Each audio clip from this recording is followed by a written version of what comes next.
দুবাইয়ে কারাগার থেকে জামিনে মুক্ত সাবেক আইজিপি বেনজির আহমেদ। আমিরাত ত্যাগের নিষেধাজ্ঞা জামিন বাতিল করাতে ল ফার্ম নিয়োগ দিয়েছে সরকার, জানালেন স্বরাষ্ট্রমন্ত্রী।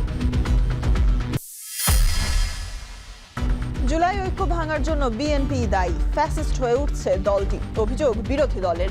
ন্যায় বিচারের পক্ষে সবসময় সরকার, সাফ জানালেন মির্জা ফখরুল। রাষ্ট্রের বিরুদ্ধে অপতথ্য অপরাধে শামিল, মন্তব্য তথ্যমন্ত্রীর। সৌদি জোটে অংশগ্রহণ ইরানের বিরুদ্ধে নয়, হুতিদের চ্যালেঞ্জ মোকাবেলায় উদ্দেশ্য, দাবি পররাষ্ট্র উপদেষ্টার। তেহরানের সঙ্গে সমান তালে সম্পর্ক এগিয়ে নেওয়ার প্রত্যাশা। রাজধানীর চারদিকে ১০০ কিলোমিটার নৌপথে চলবে ওয়াটার বাস। সঠিক ব্যবহারের নির্দেশনা প্রধানমন্ত্রীর। খতিয়ে দেখা হবে আগের ৫৭ কোটি টাকা লোকসানের কারণ।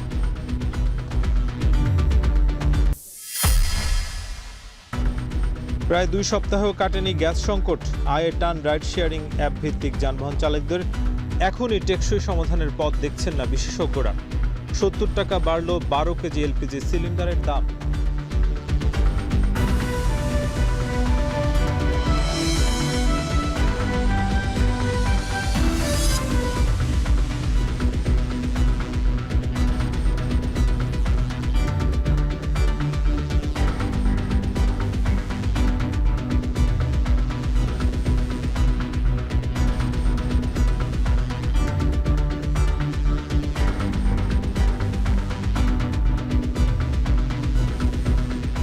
স্বাগত এখন সন্ধ্যায়। পুরো আয়োজন জুড়ে সঙ্গে আছে আমরা দুজন, আমি নাজমুস সাকিব এবং আমি সুলতানা স্বর্ণা।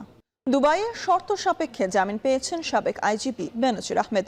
যদিও দুর্নীতি, ক্ষমতার অপব্যবহার, অর্থ পাচার ও শাপলা চত্বরে হত্যা মামলায় অভিযুক্ত এই আসামিকে দেশে ফিরিয়ে এনে বিচার সম্পন্ন করতে কাজ চলছে বলে জানিয়েছেন পররাষ্ট্র প্রতিমন্ত্রী।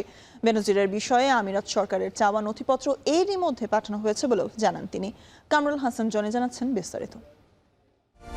Never underestimate the power of the government.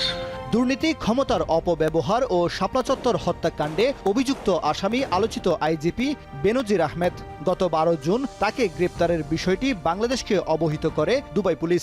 বেনজির আহমেদ জামিনে মুক্তি পেয়েছেন। গণমাধ্যমের এমন খবর পররাষ্ট্র প্রতিমন্ত্রীর নজরে আনা হলে তিনি বলেন, আমিরাতের আইন অনুযায়ী বেনজির আহমেদের বিচার কাজ চলমান। অভিযুক্ত আসামি সেখানকার আইন অনুযায়ী সেখানে জামিন পেয়ে থাকতে পারে বলে মন্তব্য করেন পররাষ্ট্র প্রতিমন্ত্রী। আরব আমিরাতের আইন অনুযায়ী তাদের কোর্ট সেইভাবে তাদের লিগ্যাল প্রসেসে কাজ চলছে, সেখানে জামিন পেয়ে থাকতে পারেন। কিন্তু বাংলাদেশ সরকারের সাথে সংযুক্ত আরব আমিরাতের সরকারের যে যোগাযোগ চলছে এবং কাগজপত্র আদান প্রদান হয়েছে, তারা কিছু তথ্য আমাদের কাছ থেকে স্পেসিফিক জানতে চেয়েছে স্বরাষ্ট্র মন্ত্রণালয় এবং পররাষ্ট্র মন্ত্রণালয়ের কাছ থেকে, সেটা আমরা তাদেরকে সরবরাহ করেছি। গণমাধ্যমের খবর বলছে, বেনজিরকে ফেরত পাঠাতে বাংলাদেশ সরকারের পক্ষ থেকে পাঠানো প্রত্যর্পণ সংক্রান্ত নথিপত্র ও আইনি প্রক্রিয়া নিয়ে দুবাইয়ের আদালতে শুনানি হয়। পরে বেনজিরকে আরব আমিরাতের বাইরে না যাওয়ার শর্তে জামিন দেয়া হয়। তবে পররাষ্ট্র প্রতিমন্ত্রী জানান, বেনজিরের বিষয়ে আমিরাতের সাথে নথিপত্র লেনদেন হয়েছে। আমিরাতের সরকার তার বিষয়ে বাংলাদেশ সরকারের কাছে আরও তথ্য জানতে চেয়েছে। বেনজির আহমেদকে ফিরিয়ে এনে দেশে বিচার সম্পন্ন করতে সরকার সব চেষ্টাই করছে বলে জানান তিনি।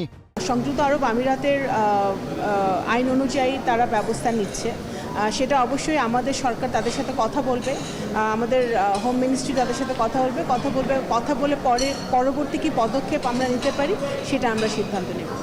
এদিকে দুদক মহাপরিচালক ব্রিফিংয়ে জানান, সাবেক আইজিপির জামিন পাওয়ার বিষয়টি তারা গণমাধ্যম থেকে জেনেছে। এ নিয়ে সংশ্লিষ্ট মন্ত্রণালয় যথাযথ ব্যবস্থা নেবে।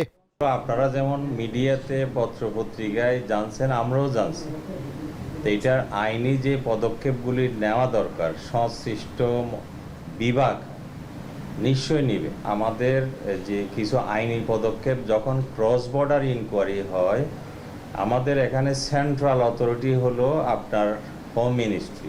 আমরা হোমে পাঠাই, হোম থেকে সেটা আপনার ফরেন মিনিস্ট্রি হয়ে সেটা সংশ্লিষ্ট দেশে যায়।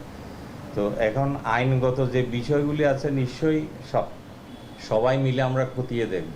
মানে আমাদের এখান থেকে যা যা পাঠানোর, যা যা করার আমরা সবই করেছি। গত ২৭ জুলাই সংযুক্ত আরব আমিরাতের একটি আদালত বেনজিরের জামিন আবেদন মঞ্জুর করেছে বলে রোববার খবর প্রকাশ করে দেশের একটি গণমাধ্যম। আইনি প্রক্রিয়া শেষে ৩০ জুলাই বেনজির কারামুক্ত হন বলে উল্লেখ করা হয় প্রতিবেদনে। কামরুল হাসান জনি, এখন, ঢাকা। আগস্ট মাস আসলে নিষিদ্ধ আওয়ামী লীগের তৎপরতা বাড়ে, এজন্য পুলিশকে সতর্ক করা হয়েছে বলে জানিয়েছেন স্বরাষ্ট্রমন্ত্রী সালাউদ্দিন আহমদ। রাজশাহীর সারদা পুলিশের প্রশিক্ষণ সমাপনী কুচকাওয়াজ শেষে তিনি কথা বলেন। পরে আরেক অনুষ্ঠানে স্বরাষ্ট্রমন্ত্রী জানান, দুবাইয়ের সাবেক আইজিপি বেনজিরের জামিন আদেশ বাতিলের জন্য ল ফার্ম নিয়োগ দিয়েছে সরকার। মারুফ হাসানের প্রতিবেদন। দীর্ঘ অপেক্ষার অবসানের পর রাজশাহী সারদা পুলিশ একাডেমিতে অনুষ্ঠিত হল ২৭তম বিসিএস পুলিশ ব্যাচের প্রথম পর্যায়ের সমাপনী কুচকাওয়াজ। রোববার সকালে অনুষ্ঠানে প্রধান অতিথি হিসেবে কুচকাওয়াজের অভিবাদন গ্রহণ ও প্যারেড পরিদর্শন করেন স্বরাষ্ট্রমন্ত্রী সালাউদ্দিন আহমদ। স্বরাষ্ট্রমন্ত্রী বলেন, সরকার দুর্নীতির বিরুদ্ধে জিরো টলারেন্স ঘোষণা করেছে। দুর্নীতি থেকে দূরে থাকতে পুলিশ বাহিনীকে আহ্বান জানান তিনি। পুলিশ বাহিনীকে দলীয় প্রভাবমুক্ত করে একটি আধুনিক, সেবাধর্মী ও মানবিক সংস্থায় রূপান্তর করাই আমাদের মূল লক্ষ্য। বর্তমান সরকার দুর্নীতির বিরুদ্ধে জিরো টলারেন্স ঘোষণা করেছে। দুর্নীতির করাল গ্রাস যেন আপনাদেরকে স্পর্শ করতে না পারে, সেদিকে সদা সতর্ক থাকবেন। পরে সাংবাদিকদের সাথে মত বিনিময়কালে অন্যান্য সময়ের তুলনায় আইনশৃঙ্খলা পরিস্থিতি ভালো বলে দাবি করেন স্বরাষ্ট্রমন্ত্রী। তবে আগস্ট মাস আসলে নিষিদ্ধ আওয়ামী লীগের কার্যক্রম বৃদ্ধি পায়, এজন্য পুলিশকে সতর্ক করা হয়েছে বলে জানান তিনি। আওয়ামী ফ্যাসিবাদী গোষ্ঠী, যেটা নিষিদ্ধ ঘোষিত রাজনৈতিক গোষ্ঠী, তাদের বিভিন্ন কার্যক্রম আগস্ট মাসে পরিলক্ষিত হচ্ছে, তো সেই জন্য আমরা সবাইকে সতর্ক থাকতে বলেছি। অনুষ্ঠান শেষে প্রশিক্ষণে কৃতিত্বপূর্ণ সাফল্য অর্জনকারী কর্মকর্তাদের মধ্যে পুরস্কার বিতরণ করা হয়। ২৭তম বিসিএস পুলিশ ব্যাচের ৫৩ জন পুরুষ, ৪ জন নারী ও ২৮তম বিসিএসের ১ জন পুরুষ সহ মোট ৫৮ জন শিক্ষানবিশ সহকারী পুলিশ সুপার এই কুচকাওয়াজে অংশ নেন। পরে বিকেলে রাজশাহীর রেঞ্জ ও মেট্রোপলিটন পুলিশের অফিসার ও ফোর্সের সাথে মত বিনিময় সভায় স্বরাষ্ট্রমন্ত্রী আরও বলেন, বেনজির আহমেদের জামিন আদেশ বাতিলের জন্য বাংলাদেশ সরকার দুবাইয়ে ল ফার্ম নিয়োগ করেছে। আমরা ল ফার্ম নিয়োগ করেছি, আমাদের চেষ্টা আমরা করছি, আমরা আশা করছি এগুলো আমরা বেল ক্যান্সেল করতে পারবো এবং দ্রুত সময় থাকে ফেরত দিতে পারবো। আইনি প্রক্রিয়ার মধ্য দিয়ে বেনজির আহমেদকে দ্রুত দেশে ফেরত আনা হবে বলে আশা প্রকাশ করেন মন্ত্রী। মারুফ হাসান, এখন, রাজশাহী। ইরানকে আক্রমণ নয়, বরং হুতিদের চ্যালেঞ্জ মোকাবিলার জন্যই সৌদির প্রতিরক্ষা জোটে অংশ নেয়া বলে মন্তব্য করেছেন প্রধানমন্ত্রীর পররাষ্ট্র বিষয়ক উপদেষ্টা হুমায়ুন কবির। দুপুরে মন্ত্রণালয়ে এক সংবাদ সম্মেলনে তিনি কথা বলেন। জানান, রিয়াদের সাথে সম্পর্ক কৌশলগত, তবে ইরানের সঙ্গেও সম্পর্ক সমান তালে এগিয়ে নেয়ার ব্যাপারে আশাবাদী বাংলাদেশ। সাজিদা রাফাতের প্রতিবেদন। যুক্তরাষ্ট্র ইসরায়েলের সঙ্গে যুদ্ধের জেরে বিশ্বের অন্যতম গুরুত্বপূর্ণ জ্বালানি পরিবহন পথ হরমুজ প্রণালী বন্ধ করে দেয় ইরান। ইরানের সমর্থনে গত মাসের শুরু থেকে বিশ্ব বাণিজ্যের আরেক গুরুত্বপূর্ণ পথ লোহিত সাগরের প্রবেশপথ বাব এল মান্দেব প্রণালীতে সৌদি অভিমুখে জ্বালানিবাহী জাহাজে হামলা চালাচ্ছে হুথি বিদ্রোহীরা। ফলে বৈশ্বিক জ্বালানি সরবরাহ নিয়ে দেখা দিয়েছে অনিশ্চয়তা। সম্প্রতি ১৩টি দেশকে সঙ্গে নিয়ে নতুন সমুদ্র প্রতিরক্ষা জোট গঠনের ঘোষণা দেয় সৌদি আরব, যেখানে পাকিস্তান ও তুরস্কের পাশাপাশি রয়েছে বাংলাদেশও। যদিও ২০১৫ সাল থেকে হুতিদের বিরুদ্ধে যুদ্ধ করে আসছে সৌদি নেতৃত্বাধীন আরেকটি সামরিক জোট। এ অবস্থায় প্রতিরক্ষা জোটে বাংলাদেশের যোগদান নিয়ে দেশে বিদেশে শুরু হয় আলোচনা। এমন পরিস্থিতিতে জোটে বাংলাদেশের অংশগ্রহণের বিষয়টি স্পষ্ট করলেন প্রধানমন্ত্রীর পররাষ্ট্র বিষয়ক উপদেষ্টা হুমায়ুন কবির। বিকেলে পররাষ্ট্র মন্ত্রণালয় জানান, এই জোটে অংশ নেওয়া অর্থ ইরানে আক্রমণ নয়, এখানে যোগদানের উদ্দেশ্য হুতিদের চ্যালেঞ্জ মোকাবিলা করা। সৌদি আরবিয়ার মানে সিকিউরিটির ক্ষেত্রে কোনো সহযোগিতা সৌদি আরবিয়া চায়। এই স্ট্রং অ্যাটাচমেন্ট থেকে Bangladesh from a moral ethical point of view will always as one of the largest Muslim countries in the world. বলেন, বাংলাদেশের সঙ্গে সৌদি আরবের সম্পর্ক শুধুমাত্র ধর্মীয় প্রেক্ষাপটে নয়, দুদেশের সম্পর্ক হবে কৌশলগত। তবে ইরানের সঙ্গেও সম্পর্ক সমানতালে বজায় রাখবে Bangladesh. The relationship with Saudi will not simply be limited to pilgrimage, then Umrah বা হজ করাতে গেলাম, not just from a religious perspective, but the relationship between Dhaka and Riyadh will be a strategic one. It will be a very strong relationship. এ সময় প্রধানমন্ত্রীর সাম্প্রতিক চীন সফরের পর মার্কিন উচ্চ পর্যায়ের প্রতিনিধির ঢাকা সফরকে বাংলাদেশের ভারসাম্যপূর্ণ কূটনীতির ধারাবাহিকতা বলেও মন্তব্য করেন পররাষ্ট্র বিষয়ক উপদেষ্টা। চায়নার সাথে আমাদের যে সম্পর্ক, it is a very it's gone into new Heights, এটা স্ট্র্যাটেজিক সম্পর্ক এবং ওখান থেকে অনেক ইনভেস্টমেন্ট অপরচুনিটি আছে। এছাড়া সার্জিও গোরের সফরে বিভিন্ন ইস্যুতে সফল আলোচনা হয়েছে বলেও মন্তব্য করেন হুমায়ুন কবির। রাজধানী ঢাকাকে ঘিরে থাকা 4টি নদীতে ওয়াটার বাসে চলাচল নিষিদ্ধ করতে চায় সরকার বলে জানিয়েছেন সড়ক, নৌ ও রেলপথ মন্ত্রী শেখ রবিউল আলম। গাবতলী, নারায়ণগঞ্জ, টঙ্গীর এ রুট চালুতে নদীর দূষণ বড় চ্যালেঞ্জ বলেও মনে করেন তিনি। চ্যালেঞ্জ থাকলেও নৌপথকে দূষণ মুক্ত করতে 2 সিটি কর্পোরেশন কাজ করছে বলে জানান ঢাকা উত্তর ও দক্ষিণ সিটি কর্পোরেশনের 2 প্রশাসক। আরও জানাচ্ছেন জাওদ মাহমুদ। প্রধানমন্ত্রী তারেক রহমানের নেতৃত্বাধীন বিএনপি সরকারের অন্যতম নির্বাচনী ইশতেহার ছিল ঢাকাকে নিরাপদ ও টেকসই নগরী হিসেবে গড়ে তোলা। যানজটেই যে প্রধানত আধুনিক ঢাকা নির্মাণের একটি বড় সংকট, ইশতেহারে সেটি উল্লেখ করেছিল বিএনপি। তাই রাজধানীর যানজট নিরসনে সরকার ট্রাফিক ব্যবস্থাপনায় শৃঙ্খলা ফিরিয়ে আনার পাশাপাশি নগরকে ঘিরে যে নৌপথ রয়েছে সেটিও সচল করার চেষ্টা করছে। এ নিয়ে রোববার সচিবালয়ে সড়ক পরিবহন মন্ত্রী এবং ঢাকার 2 সিটি কর্পোরেশনের প্রশাসকদের সাথে বৈঠক করে প্রধানমন্ত্রী। বৈঠক শেষে সড়ক পরিবহন মন্ত্রী জানান, ঢাকাকে ঘিরে থাকা 4টি নদীতে ওয়াটার বাসে চলাচল নিশ্চিত করতে চায় সরকার। তবে নদীর দূষণ বড় একটি চ্যালেঞ্জ বলেও মন্তব্য করেন তিনি। সংশ্লিষ্ট দপ্তরকে নির্দেশ দেওয়া হয়েছে, তো তারা অল্প সময়ের মধ্যে একটা পরিকল্পনা করে জানাবে, দূষণ মুক্ত করে নদীতে আপনার নৌযান, যেটাকে আমি বলছি, জনগণের প্রত্যাশা বা ধরেন একটা মনোরম পরিবেশে সে আশুলিয়া থেকে চিন্তা করলেন যে সে সদরঘাটে আসবে, সে চলে আসলো ওই পথে। গাবতলী থেকে শুরু করে নারায়ণগঞ্জ, টঙ্গী রুটে ওয়াটার বাস চলবে বলেও জানান মন্ত্রী। বলেন, যাত্রী ও পর্যটক বান্ধব রুট তৈরিই মূল লক্ষ্য। গাবতলী থেকে শুরু করেন একেবারে টোটালটা ঘুরে আবার গাবতলীতে চলে আসতে পারবেন, নারায়ণগঞ্জ হয়ে, আশুলিয়া হয়ে, টঙ্গী হয়ে, আপনার বুড়িগঙ্গা হয়ে, সদরঘাট হয়ে, তারপর ওটাকে বলা হয় কি বসিলিয়া হয়ে, এরকম রাউন্ডে যে চিত্রটা আছে এর জন্য। এ সময় ঢাকা 2 সিটি কর্পোরেশনের প্রশাসকরা জানান, সড়কের মতো নৌপথকে ব্যবহারের নির্দেশ দিয়েছেন প্রধানমন্ত্রী। নৌপথকে দূষণমুক্ত করতে 2 সিটি কর্পোরেশন কাজ করছে বলেও জানান তারা। সরকার প্রধান মাননীয় তারেক রহমান উনি খুব কনসার্ন, উনি চেষ্টা করছেন যে নাগরিক সুযোগ সুবিধাগুলোকে কীভাবে নিশ্চিত করা যায়। আগে এগুলো কেউ দেখে না, এইভাবে করাও হয় নাই, কাজে এখন করা হচ্ছে। এই নৌপথকে ব্যবহার করতে গেলে বিভিন্ন জায়গায়, যেই জায়গায় সিটি কর্পোরেশন কিংবা অন্য গার্মেন্টসের যে কেমিক্যাল, যে বর্জ্য পদার্থগুলো আছে, সেগুলো নদীতে থেকে কিভাবে রোধ করা যায়, রোধ করে পানি দূষণ থেকে কিভাবে একটা সচল নদীকে তৈরি করা যায়, সেই বিষয় নিয়ে মূলত কথা হয়েছে। গেল 10 বছরে আওয়ামী লীগ সরকারের আমলে বন্ধ হয়ে যাওয়া এই রুটে কেন 57 কোটি টাকা লোকসান হয়েছে তা খতিয়ে দেখা হবে বলেও জানান তারা। জাওদ মাহমুদ, এখন, ঢাকা। বিএনপি ন্যায় বিচার এবং আইনের শাসন প্রতিষ্ঠা করতে চায় বলে মন্তব্য করেছেন দলটির মহাসচিব ও স্থানীয় সরকার মন্ত্রী মির্জা ফখরুল ইসলাম আলমগীর। আর তথ্যমন্ত্রী আশ্বস্ত করে বলেছেন, সরকারের সমালোচনা করা অপরাধ নয়, তবে রাষ্ট্রের বিরুদ্ধে বলা অপরাধ হিসেবে গণ্য হবে। এদিকে জুলাই সনদ বাস্তবায়নে সরকারের সদিচ্ছার কথা তুলে ধরেছেন প্রধানমন্ত্রীর উপদেষ্টা মাহদি আমিন। ভিন্ন ভিন্ন অনুষ্ঠানে তারা এসব কথা বলেন। হোসেন জাহিদের প্রতিবেদনে থাকছে বিস্তারিত। 24-এর অভ্যুত্থানের 2 বছর পূর্তি উপলক্ষে বিয়াম ফাউন্ডেশনে জুলাই যোদ্ধাদের নিয়ে সম্মেলন আয়োজন করে রিভলিউশনারি অ্যালায়েন্স।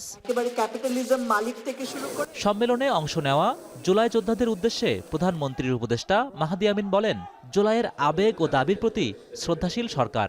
বর্তমান সরকার সনদ বাস্তবায়ন এবং জুলাইয়ের গণহত্যার বিচার নিশ্চিত করবে বলেও আশ্বাস দেন তিনি। জুলাই সনদের আকাঙ্ক্ষাকে আমরা ধারণ করি। জুলাই সনদকে ইনশাআল্লাহ আমরা সবাই মিলে যেভাবে একজোটে আমরা রাজপথে ছিলাম, যেভাবে এই বাংলাদেশকে আমরা ফ্যাসিবাদ মুক্ত করেছিলাম, সেভাবে আমরা সবাই মিলে কাঁধে কাঁধ মিলিয়ে জুলাই সনদ বাস্তবায়ন করব, ঠিক যেভাবে এদিকে রবিবার দুপুরে বিএনপি মহাসচিব ও স্থানীয় সরকার মন্ত্রী অংশ নেন ঠাকুরগাঁও জেলা আইনজীবী সমিতির সংবর্ধনায়। বলেন, বিএনপি ন্যায় বিচার, আইনের শাসন এবং সামাজিক ইনসাফ প্রতিষ্ঠা করতে চায়। আগামী দিনগুলোতে আমরা যেটাতে আমরা প্রতিশ্রুতিবদ্ধ যে আমরা ন্যায় বিচার প্রতিষ্ঠিত করতে চাই, আমরা আইনের শাসন প্রতিষ্ঠা করতে চাই এবং সমাজে ইনসাফ প্রতিষ্ঠা করতে চাই। এই বিষয়গুলো আমাদের মাথায় রাখতে হবে। ফ্যাসিস্ট একটা শাসন ব্যবস্থা থেকে বেরিয়ে আসতে সক্ষম হয়েছি, নতুন একটা সম্ভাবনা সৃষ্টি হয়েছে। সেই সম্ভাবনা হচ্ছে একটা গণতান্ত্রিক ব্যবস্থাকে সুদৃঢ় করা। এর আগে ঢাকা বিশ্ববিদ্যালয়ের গণযোগাযোগ ও সাংবাদিকতা বিভাগের প্রতিষ্ঠাবার্ষিকীতে তথ্যমন্ত্রী বলেন, সমালোচনাকারীদের স্বাগত জানায় সরকার, তবে রাষ্ট্রের বিরুদ্ধে অপতথ্য বা বিভ্রান্তিমূলক কথা বলা অপরাধ হিসেবে গণ্য হবে বলে মন্তব্য করেন তিনি। বস্তুনিষ্ঠতা দেখা যায় যে আমার লক্ষ্যের সঙ্গে সামঞ্জস্যপূর্ণ হচ্ছে না, তখন কিন্তু আমার আকাঙ্ক্ষা এবং আবিষ্কৃত সত্য, উদ্ঘাটিত সত্য মুখোমুখি দাঁড়িয়ে যাবে। এবং এখানেই কিন্তু একটা পরীক্ষার মধ্যে পড়তে হয়। এবং সে কারণে আমরা দেখেছি মহান মুক্তিযুদ্ধের সময়ও কিন্তু বিরুদ্ধেও সাংবাদিকতা ছিল, পক্ষেও কিন্তু সাংবাদিকতা ছিল। এমনকি জুলাই গণঅভ্যুত্থানের সময় কিন্তু আমরা দেখেছি সরকারকে টিকিয়ে রাখার পক্ষেও তো একটা গণমাধ্যমের তৎপরতা ছিল, এবং তাকে তো আমরা সাংবাদিক বলেই চিনি, সাংবাদিকতা হিসেবে চিনি। গণতান্ত্রিক ব্যবস্থাকে সুদৃঢ় করতে দেশের সম্ভাবনা সৃষ্টি হয়েছে বলেও মন্তব্য করেন তথ্যমন্ত্রী। বস্তুনিষ্ঠতাকে নিশ্চিত করা, সত্যকে উদ্ঘাটন করার প্রক্রিয়াটি কি হবে? হোসেন জাহিদ, এখন, ঢাকা। দিনে দিনে বিএনপি সরকার ফ্যাসিস্টে পরিণত হচ্ছে বলে অভিযোগ করেছেন বিরোধী দলীয় নেতা ডক্টর শফিকুর রহমান। জাতীয় প্রেস ক্লাবে জুলাই গণঅভ্যুত্থানের বর্ষপূর্তি উপলক্ষে আয়োজিত আলোচনায় আরও বলেন, ফ্যাসিস্টরা যেভাবে বিরোধী মত দমনের চেষ্টা করত, বিএনপি সরকারও ঠিক সেভাবেই কাজ করছে। এছাড়া প্রশাসনের রাজনৈতিক বিবেচনায় নিয়োগের সমালোচনা করেন তিনি। এদিকে এনসিপির আহ্বায়ক নাহিদ ইসলাম অভিযোগ করেছেন, জুলাই ঐক্য ভাঙার জন্য বিএনপি দায়ী। আরও জানাচ্ছেন মেহরাব সুমন। জুলাই গণঅভ্যুত্থানের দ্বিতীয় বর্ষপূর্তিতে জাতীয় প্রেস ক্লাবে আলোচনা সভার আয়োজন করে বাংলাদেশ লেবার পার্টি। অনুষ্ঠানে যোগ দেন বিরোধী দলীয় নেতা ও জামায়াতে ইসলামের আমির ডাক্তার শফিকুর রহমান সহ বিরোধী জোটের শীর্ষ নেতারা। এরকম পুরা বাংলাদেশে শরিক দলের নেতারা অভিযোগ করেন, পুরনো ফ্যাসিবাদী কাঠামোতেই থাকতে চায় সরকার। গণভোটের রায় না মানলে বিএনপিকে কোনো ছাড় দেওয়া হবে না বলেও হুঁশিয়ারি দেন তারা। প্রত্যেকটা জায়গায় আমরা আনডেমোক্রেটিক সিস্টেম দেখতে পাচ্ছি, অগণতান্ত্রিক শাসন ব্যবস্থার দিকে যাচ্ছে। ফলত এই সরকারকে জুলাই সনদ বাস্তবায়ন করতে বাধ্য করতে হবে। 1971 সালে আমরা অস্ত্র হাতে নিয়েছিলাম, আমাদের কর্নেল অলি আহমেদরা অস্ত্র হাতে নিয়েছিল বৈষম্য মুক্ত বাংলাদেশের জন্য। কিন্তু সরকার এসেছে, সরকার গেছে, কিন্তু দেশের মানুষের বৈষম্য দূর হয় নাই। আপনি সুশাসন প্রতিষ্ঠা করতে চান, ন্যায় বিচার পাবেন না। গ্রামে গঞ্জে গিয়ে দেখেন চাঁদাবাজি, টেন্ডারবাজি এবং দখলবাজি, এমন কোনো জায়গা নাই যেখানে দলের লোককে নিয়োগ দেওয়া হচ্ছে না। অথচ হওয়া উচিত ছিল যোগ্য ব্যক্তিদের যোগ্য স্থানে নিয়োগ দেওয়া। আলোচনা সভায় বিরোধী দলীয় নেতা ডাক্তার শফিকুর রহমান বলেন, পুরনো নির্যাতনের স্মৃতি ভুলে গিয়ে অতীতের ফ্যাসিস্টের মতোই আচরণ শুরু করেছে বিএনপি। আল্লাহ তাআলা আমাদেরকে মুক্তি দিলেন একটা রক্তভেজা আন্দোলনের মাধ্যমে। তারপরে এই স্মৃতি তাড়াতাড়ি ভুলে গিয়ে যে হাসলটটা ফ্যাসিস্ট সরকারের ছিল, সেটা আপনারা আবার ধারণ করতে যাচ্ছেন কেন? জামায়াত আমির অভিযোগ করেন, যোগ্যতা নয়, রাজনৈতিক বিবেচনায় প্রশাসনে দলীয় লোকদের নিয়োগ দিচ্ছে সরকার, যার পরিণাম বিএনপিকে ভোগ করতে হবে বলেও সতর্ক করেন তিনি। যে স্তরে স্থানীয় সরকারে নির্বাচন হয়ে নির্বাচিত প্রতিনিধিরা মানুষের সেবা করবে, সব জায়গায় আপনারা দলীয় লোকদেরকে, নেতাদেরকে বসাই দিচ্ছেন প্রশাসক বসাবেন, বসান, যদি খণ্ডকালীন বসাতে হয় সেখানে প্রশাসনের লোকদেরকে এনে বসান, দলীয় নেতাকে বসাতে হবে। এরপরে যত তাড়াতাড়ি পারেন নির্বাচনটা দিয়ে জনপ্রতিনিধিদের সুযোগ করে দেন। আপনারা সব জায়গা ব্লক করে রেখেছেন। এদিকে রোববার দুপুরে ঢাকা রিপোর্টার্স ইউনিটিতে এবি পার্টির আলোচনা সভায় দলের চেয়ারম্যান মুজিবুর রহমান মঞ্জু বলেন, জুলাই গণঅভ্যুত্থানের সবচেয়ে বড় অর্জন ফ্যাসিবাদের পতন হলেও প্রত্যাশা পূরণে সমন্বয়ের অভাব রয়েছে। রাষ্ট্র সংস্কার এবং মানুষের জীবনযাত্রায় যদি কোনো পরিবর্তন না আসে, তাহলে এই দুটি সরকারকেই মানুষ ইতিহাসের কাঠগড়ায় দাঁড় করাবেন। এদিকে চট্টগ্রামে জুলাই নিয়ে এক অনুষ্ঠানে এনসিপির আহ্বায়ক নাহিদ ইসলাম অভিযোগ করেন, জুলাইতে যে ঐক্য গড়ে উঠেছিল তা ভাঙার জন্য বিএনপিই দায়ী। জুলাই নির্বাচনের আগে তারা অনেক কমিটমেন্ট দিয়েছে, জুলাই সনদ সংস্কার পরিবর্তন তারা করবে, কিন্তু তারা এখন পরিবর্তন করছে না। ফলে আমরা মনে করি যে বিভাজন, সেই বিভাজনের জন্য বর্তমান সরকার এবং যারা ক্ষমতা আছে তারাই দায়ী। এছাড়া স্থানীয় সরকার নির্বাচনে ৩ পার্বত্য জেলায় এনসিপির প্রার্থী থাকবে বলেও জানান তিনি। স্থানীয় সরকার নির্বাচনে আমরা সকল জায়গায় এনসিপির জনপ্রতিনিধি থাকবে। মেহরাব সুমন, এখন, ঢাকা।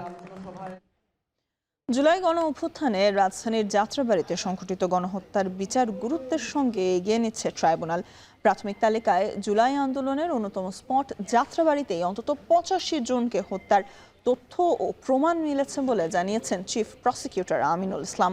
এদিকে স্বজনহারা পরিবারগুলোর দাবি, দ্রুত বিচার নিশ্চিত করে দৃষ্টান্তমূলক শাস্তি দিতে হবে দোষীদের। আরও জানাচ্ছেন সানি মৃধা। 2024-এর 18 জুলাই বৈষম্য বিরোধী ছাত্র আন্দোলনে এদিন প্রাণ হারান সোহেল রানা। এই শোকে এখনও দিশেহারা মা রাশেদা বেগম। আদরের সন্তানকে হারানোর স্মৃতিচারণ করতে গিয়েই অশ্রুসিক্ত মা। হত্যার বিচার চান অশ্রু ভেজা চোখে। 34 দিন পরে পাইছি ঢাকা মেডিকেলে একটা ছবি, 1.5 বছর পরে পাইছি, খালি শুধু কবর ডাব দেখাইছে যে এটা সোহেল রানার কবর। এর তোরই বাবারে পাইছি আমি, এছাড়া কিছু আমার জীবনে আমি আর কিছুই পাই নাই।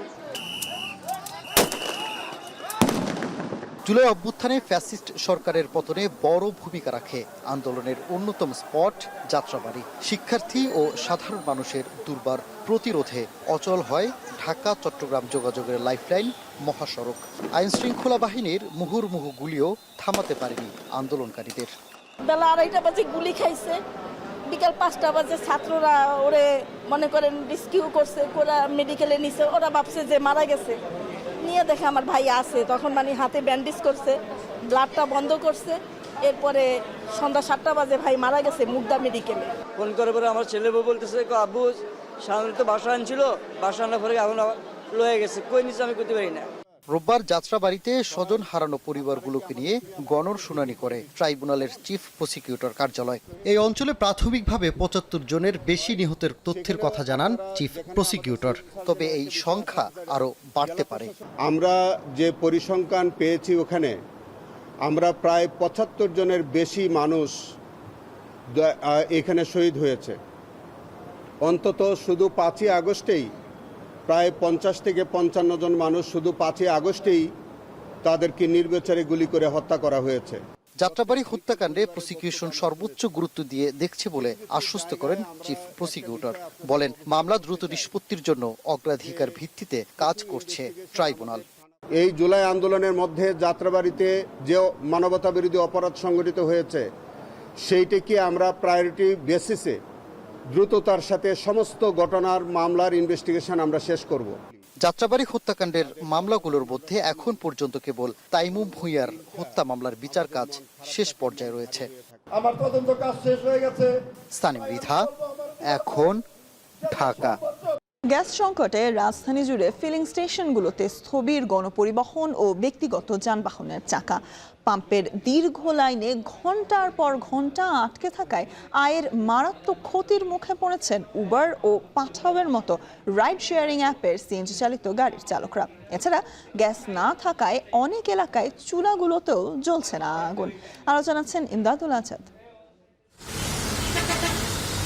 প্রায় 2 সপ্তাহেও সংকট কাটেনি দেশের জ্বালানি খাতের। উবার কিংবা পাঠাও পাম্পের দীর্ঘ লাইনে আটকা পড়ে এখন চরম সংকটে রাইড শেয়ারিং চালকদের জীবন জীবিকা। সিএনজি চালিত যেসব প্রাইভেট কার অ্যাপের উপর ভরসা করে পরিবার চালাই, দিনের বড় একটি সময় তাদের পার হচ্ছে পাম্পের লাইনে। পিক আওয়ারে যেখানে যাত্রী নিয়ে রাস্তায় থাকার কথা, সেখানে ঘন্টার পর ঘন্টা জ্বালানির অপেক্ষায় বসে থাকায় ধস নেমেছে তাদের প্রতিদিনের আয় রোজগারে। 8টা বাজে গাড়ি লাগাই, এই যেমন বাজে হইলো 11:30, অন্য গ্যাস লইতে পারি নাই, অনেক ভোগান্তি আমাদের। ওভার চালাইলে আমার 4টা টিপ মারলে কিন্তু আমার গ্যাস শেষ হয়ে যাবে। গ্যাস পাম্পের প্রেশার নাই কেন, কি সমস্যা, মানে সবাই আতঙ্কের ভিতরে আছে। একই চিত্র সিএনজি চালিত অটোরিকশাগুলোতেও। সকালে বের হয়ে কাঙ্ক্ষিত গ্যাস না পেয়ে এক পাম্প থেকে অন্য পাম্পে ছুটতে হচ্ছে চালকদের। পাম্পে পাম্পে ঘুরে সময় নষ্ট হওয়ায় দিন শেষে মহাজনের জমার টাকা আর পরিবারের খরচ তোলা দুঃসাধ্য হয়ে দাঁড়িয়েছে তাদের জন্য। গাড়ির জমা আছে 1200 টাকা, এমনি এই গ্যাস নেব নাকি আপনার গাড়ি চালাবো, মালিকরে দেবো না নিজেরা খাবো? অলরেডি 1.5-2 ঘন্টা প্রায় হয়ে গেছে আমরা লাইনে রয়েছি, কিন্তু এখনো পাম্প মনে করেন আরো 2 ঘন্টা মিনিমাম লাগবে। এমন একটা দুর্ভোগ, আবার পুলিশ রাস্তায় সার্জেন্টরা দাঁড়াতে দেন, আমরা লাইন ধরে যে নিয়ম শৃঙ্খলাভাবে গ্যাস নেব, এটাও বৈধ না। তাহলে কই যাবো, কি দেশ থেকে বের হয়ে যাবো আমরা? পাম্প কর্তৃপক্ষ বলছে লাইন থেকে পর্যাপ্ত গ্যাসের প্রেসার বা চাপ না পাওয়ায় অধিকাংশ সময় মেশিন বন্ধ রাখতে হচ্ছে। ফলে যে পাম্পগুলোতে সবসময় ব্যস্ততা লেগে থাকতো সেখানে এখন অলস সময় পার করছেন পাম্পগুলোর কর্মচারীরা। আমরা তো বন্ধ রাখতে চাচ্ছি না, গ্যাস যে পরিমাণ আছে আমরা ওই পরিমাণেই নজর চালাচ্ছি। এখন আপাতত গ্যাস যেভাবে আছে ওইভাবে চলতেছে আমাদের। গতকাল রাত্রে 11টা গ্যাস আসে, আপনার সকাল 6:30 তালাম গ্যাস আসছিল। সিএনজি পাম্পের এই সংকটের পাশাপাশি গ্যাস না থাকায় আবাসিক এলাকার চুলাগুলোতেও আগুন জ্বলছে না। মিরপুরের এই গৃহিণীর মতো অনেকেই বাধ্য হয়ে ঘরের বাইরে বা বারান্দায় মাটির চুলা তৈরি করে কাঠ জ্বালিয়ে রান্নার কাজ সারছেন। দীর্ঘদিন ধরে গ্যাস না থাকায় ঠিকমতো দৈনন্দিন রান্নাবান্না করতে না পেরে চরম ভোগান্তির শিকার হচ্ছেন গৃহিণীরা। রাত 1টা-2টার সময় গ্যাস আসলে তখন কি রান্না সম্ভব? তখন তো সব ঘুমের ইতে থাকে, তখন তো আর রান্না সম্ভব না। আর এই যে সারা দিন যায়, প্রায় 1 মাস ধরে এরকম গ্যাস নাই। পেট্রোবাংলা জানাচ্ছে দেশীয় কূপে উৎপাদন কমার পাশাপাশি মহেশখালীর এলএনজি টার্মিনাল বিকল থাকায় জাতীয় গ্রিডে দৈনিক প্রায় 120 কোটি ঘনফুট গ্যাসের ঘাটতি তৈরি হয়েছে। কারিগরি দল কাজ করলেও এই মুহূর্তে সংকট মেটানোর কোনো তাৎক্ষণিক সমাধান সরকারের হাতে নেই। ইমদাদুল আজাদ, এখন, ঢাকা। গেল সরকারের আমলে জ্বালানি খাতে সংকটের বীজ বপন করা হয়েছে, আর দীর্ঘমেয়াদে চিন্তার অভাবে ভুগছে বাংলাদেশ। জ্বালানি সংকটের এই কঠিন সময়ে নিরবিচ্ছিন্ন বিদ্যুৎ সরবরাহ এখন জাতীয় পর্যায়ের এক বড় চ্যালেঞ্জ। এমন দাবি করেই বর্তমান বাস্তবতা কৃষি, শিল্প, সেবা খাতসহ সর্বস্তরে নবায়নযোগ্য জ্বালানির ব্যবহার বাড়াতে এক সমন্বিত রূপরেখা উপস্থাপন করল বিকেন্দ্রীকৃত নবায়নযোগ্য জ্বালানি প্ল্যাটফর্ম বিনোজা। ইকোনমিক রিপোর্টার্স ফোরাম আয়োজিত এক সেমিনারে উঠে আসে এই পরিকল্পনা, যেখানে সৌর বিদ্যুৎ সম্প্রসারণের মাধ্যমে উৎপাদন ব্যয় হ্রাস এবং জ্বালানি নিরাপত্তা জোরদারের তাগিদ দেন বিশেষজ্ঞরা। আরও জানাচ্ছেন আতিক মিসবাহ লগ্ন। জ্বালানি সংকটে ভুগছে দেশ। নিরবিচ্ছিন্ন বিদ্যুৎ সরবরাহ নিশ্চিত করাই এখন বড় চ্যালেঞ্জ। এমন বাস্তবতায় নবায়নযোগ্য জ্বালানির নতুন পরিকল্পনা উপস্থাপন করল বিকেন্দ্রীকরণ নবায়নযোগ্য জ্বালানি প্ল্যাটফর্ম বিনোজা। প্ল্যাটফর্মটির লক্ষ্য বাসাবাড়ি থেকে শুরু করে কৃষি, ক্ষুদ্র শিল্প ও বাণিজ্যিক প্রতিষ্ঠান সবখানেই নবায়নযোগ্য জ্বালানির ব্যবহার শুরু করা। ইকোনমিক রিপোর্টার্স ফোরামের সেমিনারে উঠে আসে সেই রূপরেখা। পরিকল্পনা অনুযায়ী কৃষি, পরিবহন, হাসপাতাল ও শিল্প কারখানায় সৌর বিদ্যুতের ব্যবহার বাড়ানো হবে। সেই বিদ্যুৎ যুক্ত হবে গ্রিডে। এতে বিদ্যুৎ উৎপাদন ব্যয় কমবে, বাড়বে জ্বালানি নিরাপত্তা এবং বেসরকারি বিনিয়োগের সুযোগ। দেশীয় গ্যাস উৎপাদন, নবায়নযোগ্য জ্বালানিকে ব্যবহার এবং রুফটপকে ব্যবহার, এই জায়গাগুলো কিন্তু আগামী দিনে আমাদের জন্য একটা বড় সুযোগ নিয়ে এসছে, যেখানে আমাদের দেখা দরকার। এটা লংজিভিটি আছে, এটা কম দাম, এটা বিদ্যুৎ সহজে তৈরি করে, এটা 4.5 টাকা পড়ে প্রতি ইউনিট বিদ্যুৎ। এ সময় নবায়নযোগ্য জ্বালানিকে শুধু প্রযুক্তিগত উদ্যোগ নয়, সামাজিক আন্দোলন হিসেবেও এগিয়ে নেওয়ার আহ্বান জানান প্রধানমন্ত্রীর অর্থ ও পরিকল্পনা উপদেষ্টা। বলেন, সৌর প্রযুক্তির যন্ত্রাংশ ও সরঞ্জাম দেশেই উৎপাদনের সক্ষমতা গড়ে তুলতে হবে। বারবার আমাদের সরকার তাগিদ দিচ্ছে। প্রথম কথা হচ্ছে সোলারের ক্ষেত্রে আমরা উৎসাহ দিচ্ছি যে এইখানে ম্যানুফ্যাকচারিং করতে হবে, অর্থাৎ পিভি এইখানে ম্যানুফ্যাকচারিং করতে হবে, ব্যাটারির ব্যাপার এইখানে ম্যানুফ্যাকচারিং করতে হবে, ইনভার্টারের ব্যাপারে এইখানে ম্যানুফ্যাকচারিং করতে হবে। গেল সরকার সংকটের বীজ বপন করে গেছে উল্লেখ করে সরকারি, বেসরকারি খাত এবং নাগরিক সমাজ সবাইকে একই সঙ্গে এগিয়ে আসার আহ্বান জানান উপদেষ্টা। বিশেষ করে সিভিল সোসাইটি এবং এনজিওদের সবার আসলে আন্দোলনের মূল উদ্দেশ্য হওয়া দরকার যে কিভাবে আমরা বাসযোগ্য পৃথিবী তৈরি করব এবং সেখানে আমরা নিশ্চিত করব যে নবায়নযোগ্য। বিশেষজ্ঞদের মতে বড় বিদ্যুৎ কেন্দ্রের পাশাপাশি ছাদভিত্তিক ও বিকেন্দ্রীভূত সৌর বিদ্যুৎ ব্যবস্থার সম্প্রসারণই হতে পারে জ্বালানি সংকট মোকাবেলার কার্যকর পথ। তবে এর জন্য প্রয়োজন দীর্ঘমেয়াদী নীতি, বিনিয়োগ বান্ধব পরিবেশ এবং দ্রুত বাস্তবায়ন বলে জানান আলোচকরা। আতিক মিসবাহ লগ্ন, এখন, ঢাকা। ভালোবাসার সম্পর্ক থেকে বিয়ে, একবার বিচ্ছেদ, পরে আবার নতুন করে সংসার, কিন্তু সেই সম্পর্কের টানাপোড়েনেই মর্মান্তিক পরিণতি রাজধানীর কলাবাগানে। পারিবারিক কলহের জেরে স্ত্রী ও শাশুড়িকে ছুরিকাঘাতে হত্যার অভিযোগ উঠেছে স্বামী শিপনের বিরুদ্ধে। ঘটনার পর 9 মাসের শিশু সন্তানকে সাথে নিয়ে নিজেই থানায় গিয়ে আত্মসমর্পণ করেন তিনি। মাহবুব হাসান রিপনের প্রতিবেদন। প্রেম, পরিণয়, বিচ্ছেদ, আবার পরিণয়, এমন নাটকীয় ঘটনা ঘটে শিপন ফারজানা দম্পতি জীবনে। শরীয়তপুরের ফারজানাকে প্রেম করে বিয়ে করেন মাদারীপুরের শিপন। দাম্পত্য কলহের কারণে একবার তাদের বিচ্ছেদ হলেও নানা প্রতিশ্রুতি দিয়ে দুই পরিবারের সম্মতিতে আবারও বিয়ে করেন শিপন। কিন্তু সম্পর্কের টানাপোড়েন আর শেষ হয়নি। সেই দ্বন্দ্বই শেষ পর্যন্ত গড়ায় রক্তাক্ত হত্যাকাণ্ডে। শনিবার গ্রামের বাড়ি থেকে ফিরে রাজধানীর কলাবাগানে শ্বশুরবাড়িতে ওঠেন ফারজানা শিপন দম্পতি। রোববার সকালে তাদের মধ্যে তীব্র বাকবিতণ্ডা শুরু হলে থামাতে এগিয়ে আসেন ফারজানার মা ফিরুজা বেগম। এ সময় শিপন ছুরি দিয়ে স্ত্রী ও শাশুড়িকে এলোপাতাড়ি আঘাত করেন। ঘটনাস্থলে মারা যান ফারজানা। গুরুতর আহত অবস্থায় ঢাকা মেডিকেল কলেজ হাসপাতালে নেওয়া হলে মারা যান ফিরুজা বেগম। এলোপাতাড়ি যখন শুরু হয়েছে মারামারি, ও বাচ্চাটা ওইটা দেখে সাদে যায় পলায় গেছে। পরে ওইখান থেকে বাচ্চা যাইয়া দৌড়াইয়া বাজারে যায় খবরটা কইলো যে আমরে আপুরে এমনি এমনি মারছে। সিলেছে বলে কি এই কি হয়েছে, কালে উপরে শিখিস যে ঘটনা করছে, আসে উপরে যে দেখি যে লাশ। হত্যাকাণ্ডের পর 9 মাসের শিশু সন্তানকে নিয়ে কলাবাগান থানায় গিয়ে আত্মসমর্পণ করেন শিপন। নিহতের স্বজনদের অভিযোগ, শিপন মাদকাসক্ত ছিলেন এবং প্রায়ই টাকার জন্য ফারজানাকে মারধর করতেন। এর আগেও একাধিকবার পারিবারিক নির্যাতনের ঘটনা ঘটেছে বলে দাবি তাদের। মামানির পড়ার সময় ফোন দিত, সে হচ্ছে মহিলা মানুষ, হ্যাঁ, তাকে পড়ার সময় ফোন দিত, ফোন দিয়া বুঝাইতো, দৈনিক 2-3 বার করে ফোন দিত ওই ডিভোর্স হওয়ার পরও। নিহতের বাবার দাবি, মেয়েকে দীর্ঘদিন ধরে নির্যাতন করা হচ্ছিল। এই ঘটনায় দ্রুত বিচার ও দৃষ্টান্তমূলক শাস্তির দাবি জানান তিনি।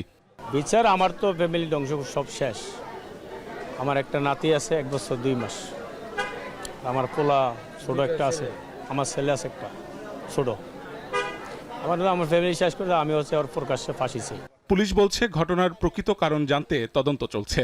মেয়ের পক্ষ নেওয়ার কারণে স্বামী আরও রাগান্বিত হয়ে এক পর্যায়ে তার বউকে প্রথমে তরকারি কাটা চাকু দিয়ে স্টেপ করে, তারপর তার শাশুড়িকেও স্টেপ করে। স্বামীটাকে আমরা হেফাজতে নিয়েছি, তার স্বামীকেও আমরা জিজ্ঞাসাবাদ করেছি, তার স্বামীও স্বীকার করেছে যে হ্যাঁ ঘটনা সত্য।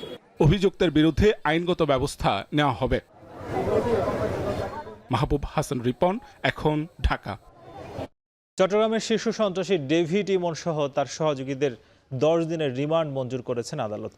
কড়া নিরাপত্তায় চট্টগ্রাম জুডিশিয়াল ম্যাজিস্ট্রেট আদালতে হাজির করা হলে ফটিকছড়ির জামাল হত্যা ও অস্ত্র মামলায় এই রিমান্ড আদেশ দেয় আদালত।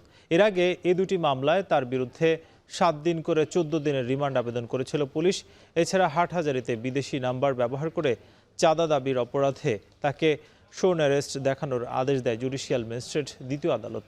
চট্টগ্রাম মহানগর ও জেলা পুলিশের তালিকাভুক্ত শীর্ষ সন্ত্রাসী ডেভিড ইমন গত বুধবার যশোরে 3 সহযোগী সহ গ্রেপ্তার হয়। হত্যা, চাঁদাবাজি সহ ডজন খানেকেরও বেশি মামলা আছে তার বিরুদ্ধে।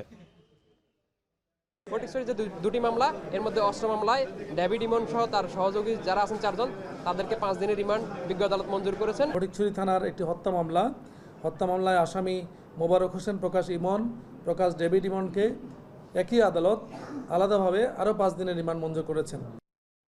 থাকছে আন্তর্জাতিক প্রসঙ্গ। ইন্দোনেশিয়ার মাদুরা দ্বীপে যাত্রীবাহী ফেরিতে অগ্নিকাণ্ডে প্রাণ হারিয়েছেন অন্তত 5 জন। জীবিত উদ্ধার করা হয়েছে 225 জনকে, এখনও নিখোঁজ রয়েছেন 41 জন। তাদের উদ্ধারে অভিযান চালাচ্ছে ডুবুরি দলের সদস্যরা। রবিবার স্থানীয় সময় সকালে পূর্ব জাভা প্রদেশের সুরাবায়া থেকে দক্ষিণ সুলাওসির মাকাসারের দিকে যাওয়ার পথে ফেরিটিতে আগুন লাগে। এতে নাবিকসহ 271 জন যাত্রী ছিল বলে জানা গেছে, তবে আগুন লাগার কারণ এখনও জানা যায়নি। আর এই পর্যায়ে থাকছে খেলার খবর। ইংলিশ প্রিমিয়ার লিগের নতুন মৌসুম শুরু হতে এখনো বেশ কিছুদিন বাকি, কিন্তু তার আগেই খেলোয়াড় কেনাবেচায় ইউরোপের ফুটবল বাজার গরম করে তুলেছে ইংলিশ ক্লাবগুলো। চলতি গ্রীষ্মকালীন দল বদল উইন্ডোতে ইতোমধ্যেই ছাড়িয়ে গেছে 1 বিলিয়ন পাউন্ড খরচের অঙ্ক, যেখানে সবচেয়ে বেশি খরচ করেছে চেলসি আর টটেনহাম। বিস্তারিত মিনারুল ইসলামের প্রতিবেদনে। মাঠের লড়াই শুরুর আগেই টাকার খেলায় জমে উঠেছে ইংলিশ প্রিমিয়ার লিগ। নতুন মৌসুমে ঘুরে দাঁড়ানো আর শিরোপা ধরে রাখার লড়াইয়ে ক্লাবগুলো তাদের পকেট উজাড় করে দিচ্ছে। স্কোয়াড পুনর্গঠনে এখন পর্যন্ত সবচেয়ে বেশি নিট খরচ করেছে চেলসি। প্রায় 282.6 মিলিয়ন পাউন্ড ব্যয়ে নতুন ফুটবলার দলে এনে রেকর্ড গড়লেও খেলোয়াড় বিক্রি থেকে তাদের আয় হয়েছে 124 মিলিয়ন। ফলে ব্লুদের নিট খরচ দাঁড়িয়েছে সর্বোচ্চ 158.6 মিলিয়ন পাউন্ডে।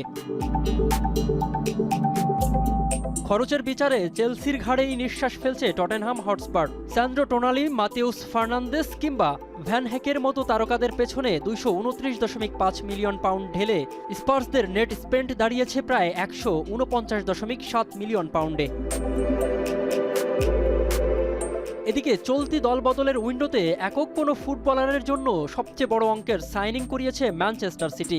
নটিংহাম ফরেস্ট থেকে 116 মিলিয়ন পাউন্ডের বিশাল ট্রান্সফার ফিতে ইংলিশ তারকা এলিয়ট অ্যান্ডারসনকে উড়িয়ে এনেছে সিটিজেনরা। ম্যান সিটির নিট খরচ দাঁড়িয়েছে 144.1 মিলিয়ন পাউন্ডে। তবে মুদ্রার অপর পিঠেও দেখা যাচ্ছে লিগের অন্য ক্লাবগুলোতে। এলিয়ট অ্যান্ডারসনকে বিক্রি করে কোনো কেনাকাটা না করে নটিংহাম ফরেস্ট 116 মিলিয়ন পাউন্ডের ধনাত্মক নেট স্পেন্ড নিয়ে রয়েছে সবচেয়ে লাভজনক অবস্থায়। একইভাবে ফুটবলার বিক্রি করে লাভের মুখ দেখেছে অ্যাস্টন ভিলা, ক্রিস্টাল প্যালেস এবং নিউক্যাসল ইউনাইটেডও। বিশাল অঙ্কের এই অর্থ বিনিয়োগ কি ক্লাবগুলোকে এনে দেবে বহুল কাঙ্ক্ষিত শিরোপা, নাকি আর্থিক নিয়ম কানুনের বেড়াজালে পড়তে হবে ক্লাবগুলোকে? সেই উত্তর মিলবে সবুজ গালিচার মূল লড়াইয়ে। মিনারুল ইসলাম, এখন। আর এর মধ্যে দিয়ে শেষ করছি এখন সন্ধ্যা। তবে এখন টেলিভিশন দেখতে ভিজিট করুন www.ekhon.tv। এছাড়া ফেসবুকে যুক্ত হতে পারেন facebook.com/tv.ekhon। ইউটিউবে দেখতে পারেন youtube.com/c/ekhon tv।